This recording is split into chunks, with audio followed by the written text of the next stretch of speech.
Konsep uang, gua tahu kalau mau gua cepat jadi kayanya, mau 0 ke 100-nya cepat, gua nggak akan tukar waktu gua untuk uang. Jadi gua bakal eliminasi semua pekerjaan yang nuker waktu gua untuk uang dan terbatas di situ. Maksudnya apa? Dulu kan gua sempat jadi wedding organizer. Dulu gua sempat.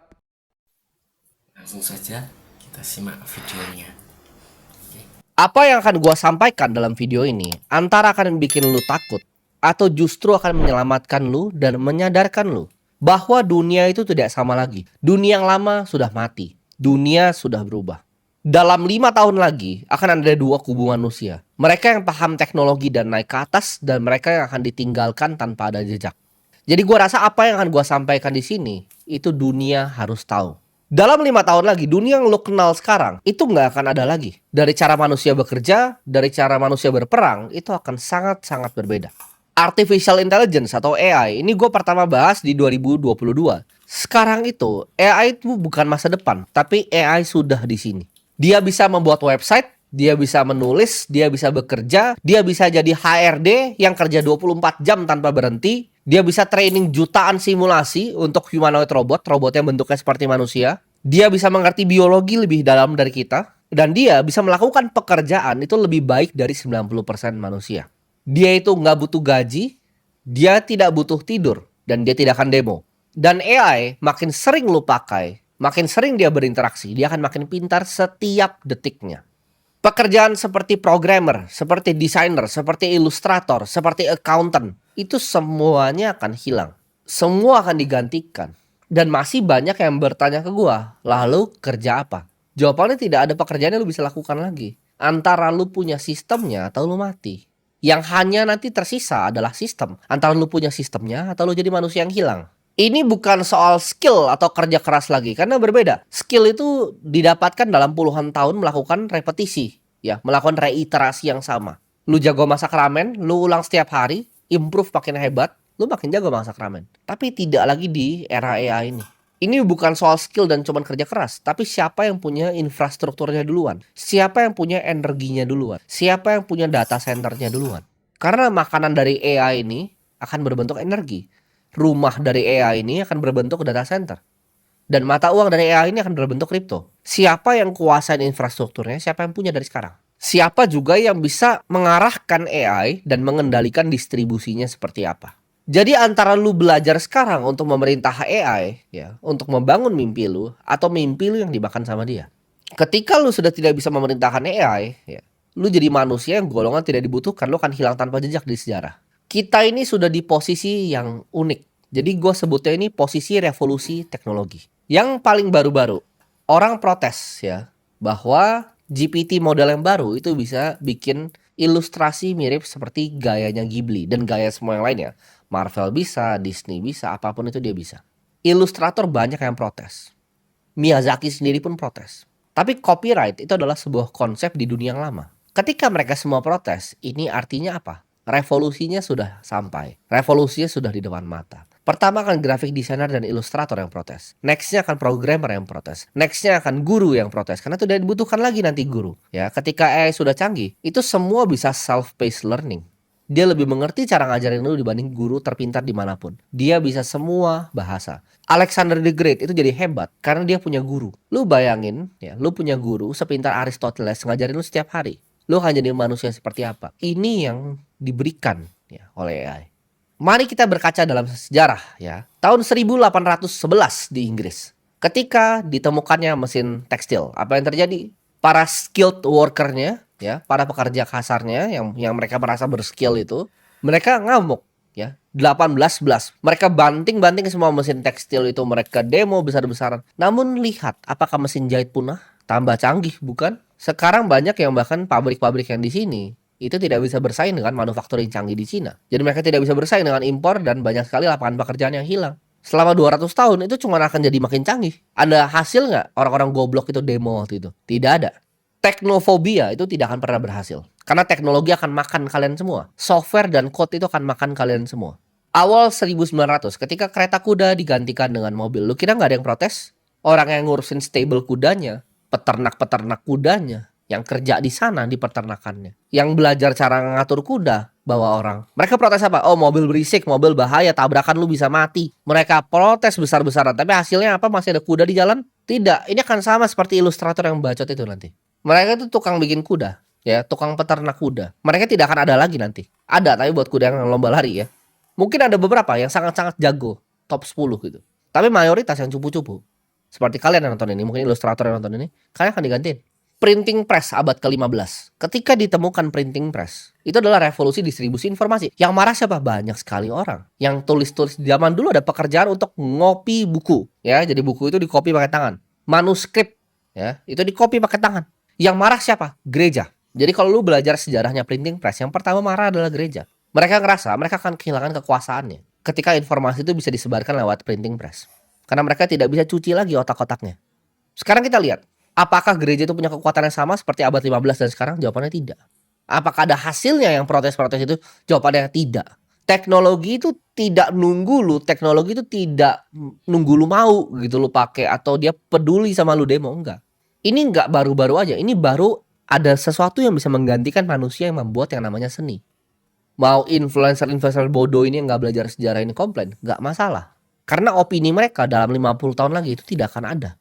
Seperti orang-orang yang protes kuda tahun 1900, 1811, abad ke-15.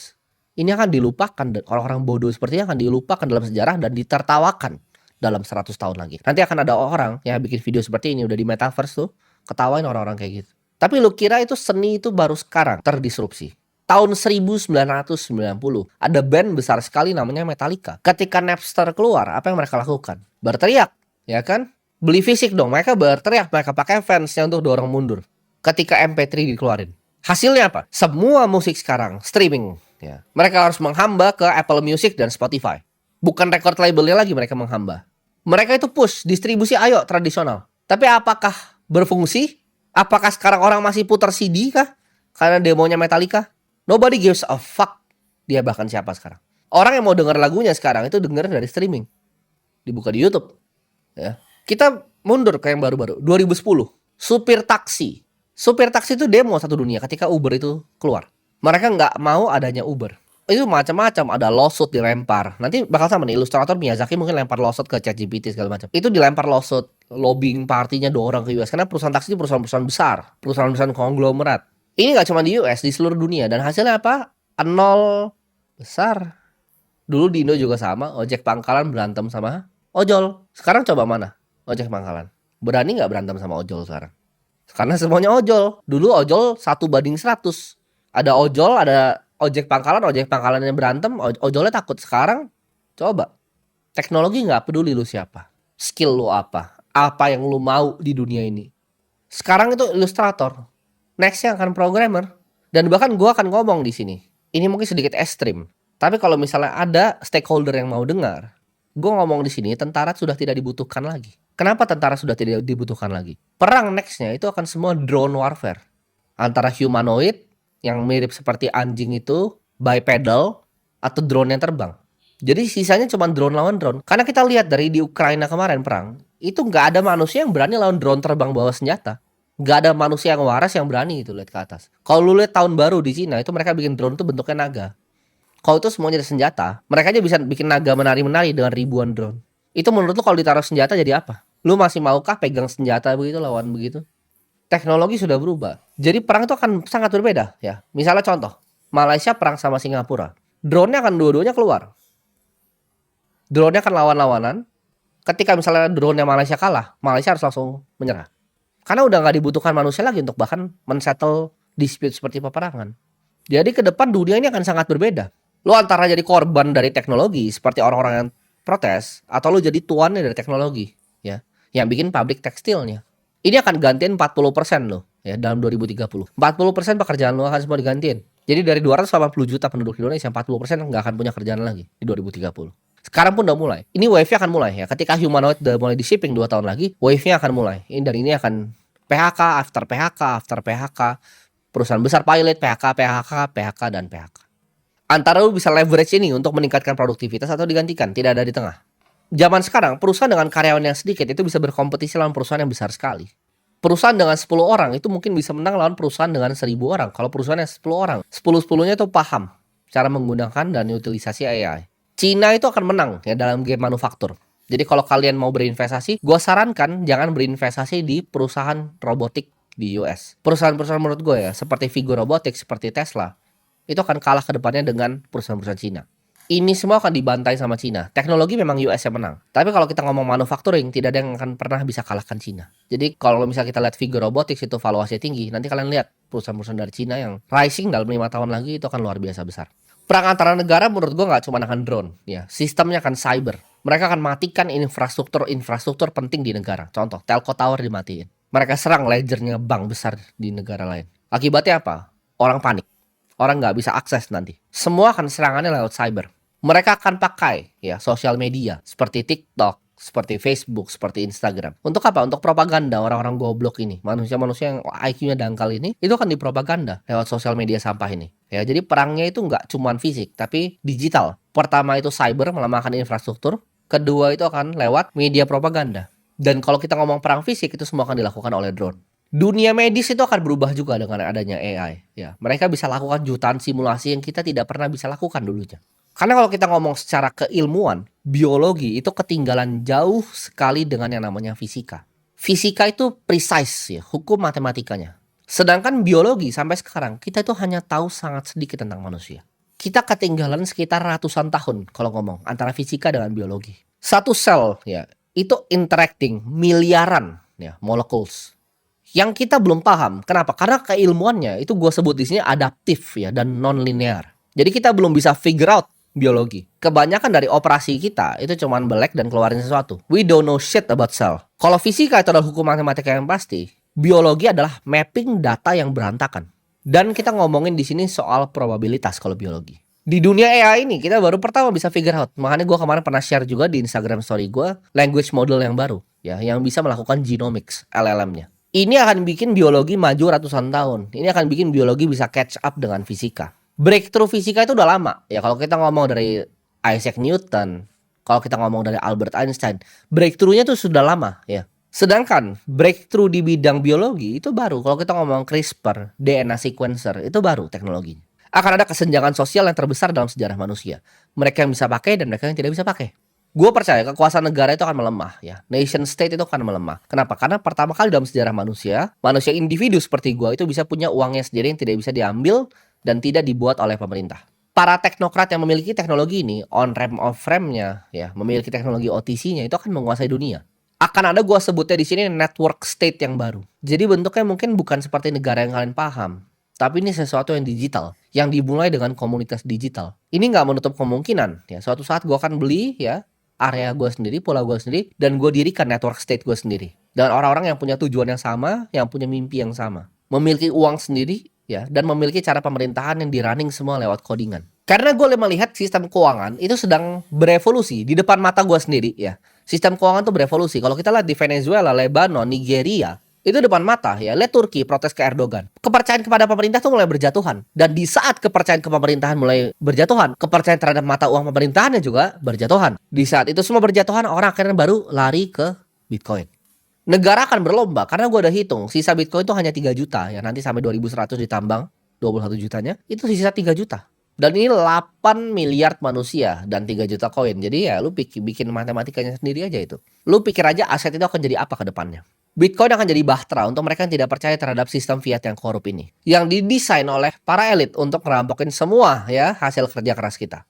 Zaman dulu waktu orang pakai emas ya, ketika kita bayar pakai koin, pakai emas, kita simpan di bawah ranjang. Uniknya orang tuh tidak perlu berinvestasi. Kenapa? Karena emasnya itu langka. Unik kan sekarang, dokter itu harus jadi hedge fund manager, dokter harus jadi investor. Kenapa begitu? Kenapa nggak dokter dapat koin ya? Dan dia bisa simpan koin aja dan dia bayar gitu. Koinnya nggak turun nilainya. Koinnya nggak dipatahin sepertiga gitu loh. Koinnya nggak dipatahin setengah gitu setiap tahun. Kalau lu punya uang ya 100 ribu, itu 3 tahun tuh kalau robek aja itu jadi 50 ribu 3 tahun. Di saat itu ya gue sadar uangnya itu rusak. Apa sih uang itu sebenarnya? Uang itu kan adalah sertifikat. Kalau kalian punya emas di bank dulu zaman dulu. Ini bisa ditukar loh untuk emas. Terus sekarang udah nggak ada emas, terus ini apa? Kertas. Kertas apa? Sampah. Nggak ada gunanya. Nah di saat orang-orang percaya seperti itu, ya di Turki, Venezuela, hyperinflasi, Argentina, bentar lagi peso. Orang baru akan lari ke mata uang yang lebih benar. Mayoritas orang akan menolak ini dan skeptis. Ya gue nggak masalah, gue nggak peduli juga. Tapi gue bilang di sini itu bukan kewajiban lo untuk sadarin semua orang. Tapi at least keluarga-keluarga terdekat lo sadarin. Dengan apa? Ya simpel, lo share video ini ke mereka. Keluarga inti lo, ya orang-orang terdekat. Selamatkan mereka. Kalau lo nggak mau selamatkan tetangga-tetangga lo yang lain. Jadi di saat badai datang, lu inget siapa yang kasih tahu lu apa yang akan terjadi. 1861, emas itu terbang. Terjadi apa? Betul, US Civil War. 1914, emas terbang luar biasa. Kenapa? Franz Ferdinand ditembak. Mulai Perang Dunia I. 1939, emas itu juga naik. Kalian tahu kejadiannya apa? Hitler tuh invasi Polandia. Perang Dunia Kedua. 1970 ketika Nixon ya cabut fiat itu dari gold standard, emasnya justru naik. Krisis. 2001 emas itu naik. .com bubble. Nggak cuma .com bubble, tapi kejadian 9/11. Pemburuan Osama bin Laden dilakukan. Ayo, gue pengen kalian tebak kapan emas itu naik paling tinggi dalam 5 tahun lagi. Itu gue ngomong tadi dalam skala 5 tahun semuanya. Naik paling tinggi dalam 5 tahun. Jawabannya adalah sekarang. Buat lo orang-orang bodoh, emas itu naiknya sekarang. Jadi lu udah tahu kan nextnya bakal ada apa. Gue ngomong ini bukan berdasarkan ngasal ngemeng, tapi data, fakta, dan angka. Ketika emas naik signifikan dalam 5 tahun, itu selalu ada hal jelek terjadi di bumi ini. Jadi kita tunggu aja 2030 buat yang gak percaya dan yang mau dengerin gue. Jadi kalau lu mau dengerin gue, stop lakuin apapun yang lu sedang lakukan sekarang. Fokus ya. Belajar 2 hal. Satu itu adalah artificial intelligence, kedua adalah mata uang digital, yaitu kripto. Karena ini dua-duanya ini akan jadi bahtera yang nyelamatin lu ke depannya. Kepintaran digital dan uang digital. Semua yang lain selain itu lu buang ke tong sampah. Selamatin diri lu dari sistem fiat yang cuma akan kerampok semua hasil kerja keras lu. Solusinya apa? Pakai AI sebagai alat. Ya pakai kripto sebagai tempat penyimpanan store of value lu. Fokus ya di belajar gimana caranya prompting language model. Belajar gimana caranya lu nge-stacking ya AI agent. Lu tumpukin itu. Edukasi diri lu tentang teknologi blockchain. Edukasi diri lu tentang gimana caranya running node Bitcoin. Edukasi diri lu tentang gimana caranya simpan Bitcoin lu, self custody. Pelajari secara mendalam teknologinya itu seperti apa. Jadi waktu lu gak lama ya. Hanya 5 tahun lagi untuk menuju 2030.